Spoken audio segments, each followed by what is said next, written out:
ఎలా అనిపించింది బ్రో ఉస్తాద్ భగత్ సింగ్? అసలు చాలా బాగుంది. నేను ఎక్స్పెక్ట్ చేయలేదు ఇలా ఉండిద్దని. కొంచెం ఫన్నీగా ఉన్నారు. మళ్ళీ తర్వాత మాస్ ఏమో డాన్స్ ఎలా అనిపించింది? డ్యాన్స్ నేను అసలు ఊహించలే. మైకేల్ జాక్సన్ లాగా ఆ స్టెప్స్ చేయడం కానీ చాలా బాగా చేశారు. లోపల రచ్చ ఎలా ఉంది? ఫ్యాన్స్ రచ్చ అసలు రచ్చ మామూలుగా లేదు బ్రో. అసలు ఆయన దేవుడు ఆ ఉగాది పండగ ఇప్పటి నుంచి స్టార్ట్ అయింది కాబట్టి మనకి అబ్సల్యూట్లీ అది ఇంకా బ్లాక్ బస్టర్. ఎలా అనిపించింది అంటే ఆ అన్నయ్య లుక్స్ ఇంకా వింటేజ్ లుక్స్ లాగా కనిపించినాయి.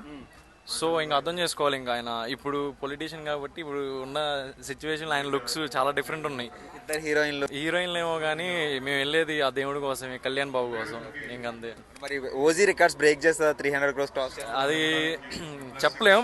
బట్ హరీష్ శంకర్ కి ఇంకా కమ్బ్యాక్ అనుకోవచ్చు. ఎందుకంటే ప్రీవియస్ గా చాలా ఫ్లాప్ అయినాయి కాబట్టి ఇది కమ్బ్యాక్ మూవీ అనుకోవచ్చు. ఇంకా బ్లాక్ బస్టర్ ఆ పక్కా ఉగాది పండగ ఎంజాయ్ చేయవచ్చు ఇంకా.